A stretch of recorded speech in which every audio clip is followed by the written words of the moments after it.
Okay, so have you ever heard of those stories where people are like clinically dead? Oh, yeah. They're like heart stopped the whole 9 yards. Hmm. And then they come back and they're talking about floating above their body or just this incredible sense of peace. Right. Those are called near-death experiences. Yeah. NDEs for short. NDEs, All right, exactly. we're going to take a deep dive today into a bunch of accounts of these experiences Okay. and see if we can like figure out what they might actually mean. Sounds good. So these experiences, right, there's super personal and spiritual. Mm-hmm.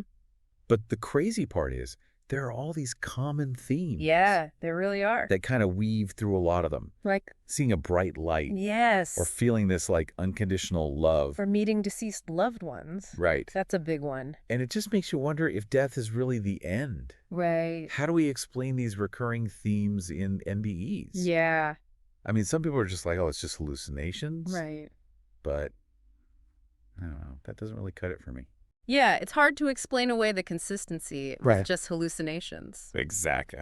So this is where Dr. Hiroshi Tasaka's work comes in. Okay. He's a Japanese scholar, Okay. and he's got a background in quantum mechanics. Oh, wow. Yeah. So we're not talking about like... Some spiritual guru? No, not at all. Okay. He actually started out as a total skeptic when it came to the afterlife. Really? But then he had this experience, Oh. a near-death experience himself, that completely changed his worldview. Wow. So this is a scientist. Yes. Someone who is dealing with like Facts and figures. hard facts and equations. You got it. And then suddenly he's like, wait a minute. There might be something more to this death thing. Exactly. Can you wild? That's fascinating. And his approach is so unique because he's using science to explain the afterlife. Okay. Specifically quantum mechanics. So instead of relying on like faith or ancient texts or something, Right. he's looking at the universe through this lens of quantum mechanics. That's exactly it. Okay.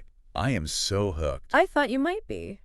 What is he actually proposing? So he starts with this idea that the universe isn't just made up of matter and energy, Yep. but also information. Okay. And this information, it's not just stored in our brains Right. or computers or anything like that. Yeah. It actually permeates the entire fabric of reality. Wow. In this realm, he calls the 0-point field. The 0-point field. You can kind of think of it like a cosmic internet Oh. that connects everything in the universe. Okay, hold on. I'm having flashbacks to high school physics class. Oh, no. Help me out here. What exactly is the 0-point field? Okay, so basically, it's this field of energy Okay. that exists everywhere, even in like the vacuum of space. Okay. It's the lowest possible energy state, Okay. but it's not empty. Oh. It's actually buzzing with potential energy and information. So it's like this invisible ocean of energy and information You got it. that's all around us all the time. Yeah, we're swimming in it. We're swimming in it. Okay. And Tasaka is saying that this 0-point field, Okay. it's not just some passive backdrop. It No. actually plays an active role in shaping reality. Okay. He believes that's where consciousness comes from Oh, wow. and where it goes after we die. Wait, so he's saying that our consciousness isn't just a product of our brains. Yep. It's actually like this fundamental part of the universe Exactly. connected to this huge field of information. That's the core of his theory. Wow. He believes that when we die, our physical bodies stop working, obviously, Right. but our consciousness, our essence, doesn't just disappear. Okay. It transitions into the 0-point field, Okay. merging back with this universal consciousness. Whoa. Okay, that's a big leap. It is. So it's not that our souls go to heaven or get reincarnated or whatever. No. They become part of this cosmic internet. Yeah, that's a good way to put it. Does that mean we lose our individuality? That's a good question, and that's something that Tasaka really grapples with in his book. He suggests that while we do kind of merge with this universal consciousness, Okay. we also retain a sense of self, Okay. like drops of water in the ocean. Okay. So we're both individual and part of something much greater. Okay, I'm trying to wrap my head around this. I know it's a lot. So we keep our unique experiences and memories, Right. but we're also connected to everything else that has ever existed. That's the idea. That sounds kind of like the Akashic Records. Yes. That like mystical library of all knowledge. It's a great analogy. Okay. Tasaka believes that the 0-point field is like the Akashic Records, Oh, wow. storing all information past, present, and future. So for anyone who just tuned in and is like, wait, what are the Akashic Records? Good point. Can you give us like the Spark Notes version? Yeah, so the Akashic Records and a lot of different spiritual traditions are believed to be this universal archive Okay. of all knowledge and experiences. Okay. It's like a cosmic database Okay. with every thought, action, and emotion Uh, that's ever occurred. Okay, so the zero-point field, Yes. it's not just an energy field. Right. It's also this huge storehouse of information, like a Exactly. cosmic library Yeah. or a universal hard drive. I like that. Okay. And what's even crazier is that Tasaka believes we can tap into this information Oh, really? while we're still alive. What? Yeah, it's not about dying and going to heaven. Okay. It's about realizing we're already connected to this incredible realm of knowledge and consciousness. Okay, well, now that's a game changer. Right. So how do we access this information? Good question. Do we need like a special library card?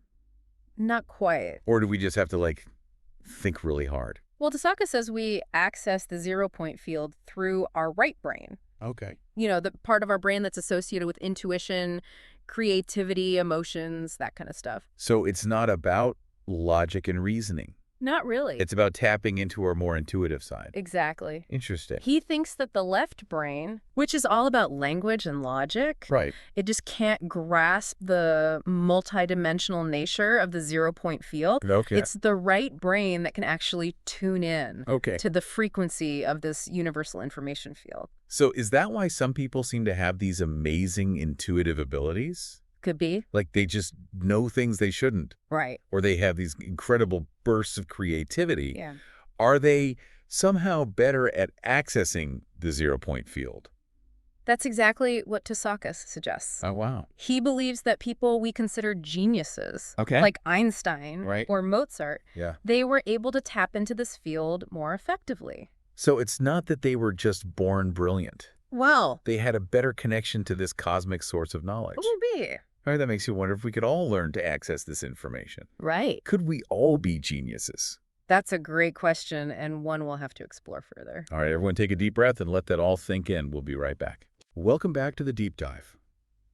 So we've been going deep into these mind-bending ideas about death and consciousness. It's a lot to process, I know. And this whole idea of the zero-point field. This universal information field. Yeah. But the thing that I'm stuck on is Yeah. Tasaka's theory suggests that we're not just these isolated beings. Right. We're like these interconnected nodes. It's like we're all plugged into some cosmic network. It's like the Matrix. Kinda? But Yeah. instead of a computer simulation, It's this field of consciousness. this cosmic internet of consciousness. I like that analogy. Okay, so if we're all connected to this zero-point field, Mm-hmm. could we actually access information beyond our own individual experiences? That's a fascinating question. Like, could I download the knowledge of the ancient Egyptians? Well, Or have a chat with Plato in the zero-point field? I mean, it's fun to think about. Okay, I know I'm getting carried away, Yeah. but you see where I'm going with this. I do. So Uh-huh. Dr. Tasaka says this zero-point field. It's not just like a passive repository of information. Right. It's actually an active field that we can interact with. So it's not just about receiving information. Right. We can actually exchange information with it Exactly. and contribute to this pool of knowledge. That's the idea. So he's saying that we're already doing this In a way, yeah, like unconsciously. through our dreams, our intuitions, Oh, our creative inspirations. so like when I have those aha moments, Uh-huh. when a solution to a problem just pops into my head. Right, or an artist is suddenly struck by this brilliant idea. Are those glimpses of insight from the zero-point field? It's possible. That's wild. It suggests that creativity and inspiration Yeah. aren't just random. Right. They could be taps into this universal source. It makes me think about those stories of inventors and scientists who Yeah. have these breakthroughs in their dreams. Exactly. Or in moments of deep contemplation. It's like they're tapping into something bigger. So it's not just that they're these brilliant minds working in isolation. Right. They're connected to this field, Maybe. which leads to the question, how do we do this more intentionally? Ah, yes, the million-dollar question. I get that the right brain is the key here. It seems to be, yeah.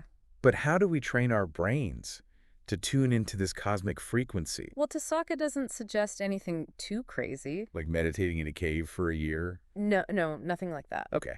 But he does say it's important to quiet the left brain. Okay. You know, all that analytical chatter. Yeah, all the overthinking, Exactly. and let the right brain's intuitive faculties emerge. Right. So things like meditation, mindfulness, being in nature, All of those things.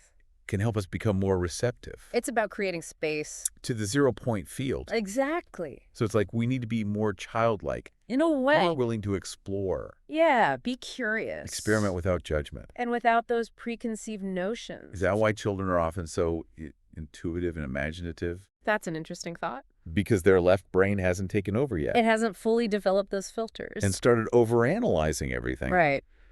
I wonder if our education system, Yeah. with its emphasis on logic and linear thinking, It's very left brain focused. is actually hindering our ability to access this broader field of knowledge. Now, that's a thought-provoking idea. I know, right? And it's something that Tasaka brings up in his book. Does he? He thinks a more holistic approach to education, Yeah. one that nurtures both sides of the brain, That makes sense. could unlock so much potential. Yeah, if we're only training half our brains. We're missing out on a whole universe of possibilities. Exactly. Literally. But going back to accessing the zero-point field for practical purposes, Okay. if we could tap into this universal library, Yeah. what would that mean for things like scientific discovery or technological innovation? Or even personal growth. Yeah, like imagine scientists accessing knowledge from the future, guiding their research in ways they can't even imagine right now. That would be incredible. Or artists and musicians drawing inspiration from the collective creative consciousness of humanity. That's a powerful thought.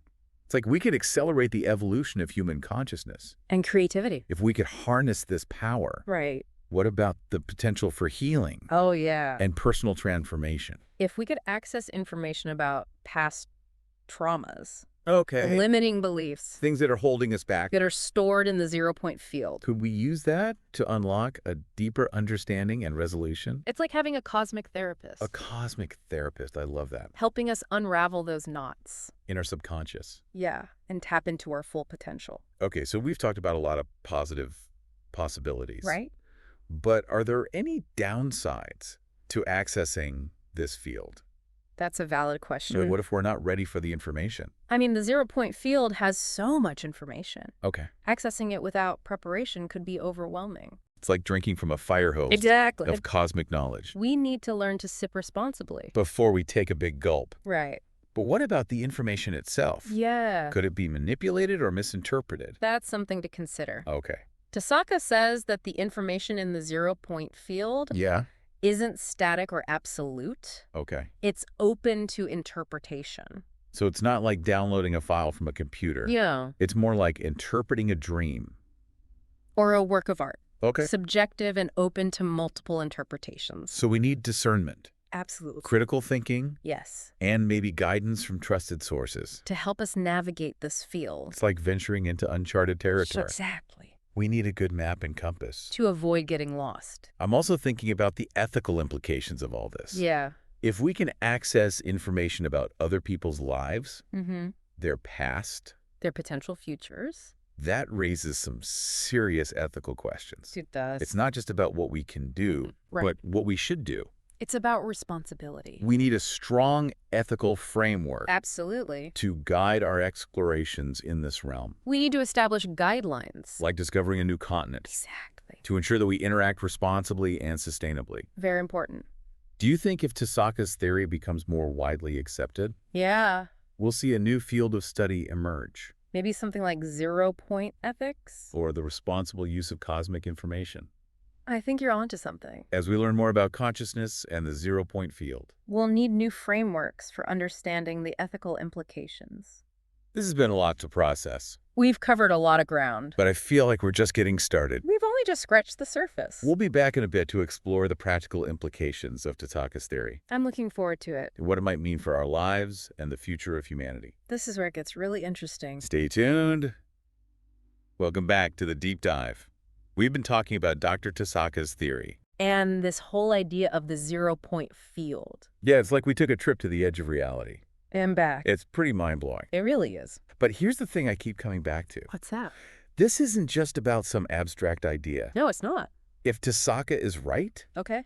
and we are all connected to this universal information field, Mm-hmm.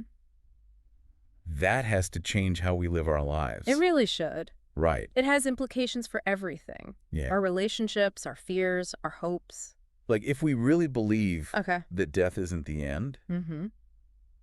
but just a transition into this larger field of consciousness, Wouldn't that change how we see our own mortality? Absolutely. It could offer a completely different perspective. Okay. Maybe lessen the fear and anxiety around death. Because instead of an ending, Right. it's like a merging back into the source. Yeah, a return to that interconnected web of consciousness. It's like instead of being afraid of the darkness, Right. we see it as a doorway, To a different kind of existence. a continuation of our journey. Exactly. And that shift in perspective, Yeah. it could really change how we live.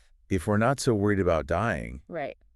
maybe we can be more present, Yeah. Embrace the moment. pursue our passions, connect with people. Live more authentically. It's like a weight lifted off our shoulders. Yeah, knowing that our essence continues beyond this physical realm. But it's not just about personal transformation either, is it? No, it's bigger than that. If we're all connected, Yeah. that means there's a deeper connection between all beings. A much deeper connection. So our actions matter, Yes. our intentions matter, They ripple out. and compassion. Hmm. It's not just a nice idea. Right. It's a recognition of our shared existence. Wow. So if we could tap into that connection, Imagine the possibilities. empathy, understanding, Cooperation. it could be the key to resolving conflicts, Yeah, bridging divides. creating a more harmonious world. That's the hope. It's like the 0-point field is the ultimate source of unity. It reminds us that we're not separate. We're all threads in this grand fabric of existence. I love that analogy. But let's be real. Okay. Not everyone is going to buy into this. You're right about that. Some people might think it's too out there. Or even threatening to their beliefs. Paradigm shifts don't happen overnight. Definitely not. It takes time for new ideas to sink in.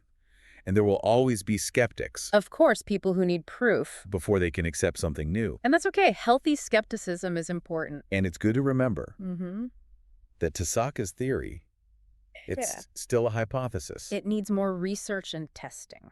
But even as a hypothesis, It opens up a whole world of possibilities. it makes us ask bigger questions, Right. consider different explanations, Explore the mysteries of consciousness. with a sense of wonder. And curiosity. It's like we're at the edge of this uncharted territory. It's an invitation to explore. To discover, And to expand our understanding of what it means to be human. and who knows, What will we find? maybe we'll unlock the secrets of the 0-point field Yeah. and realize that death isn't the end But the beginning. of an even greater adventure. What a beautiful thought. Thanks for joining us on this deep dive. My pleasure. We'll be back with more fascinating topics And mind-bending ideas. in future episodes. Until then, keep exploring and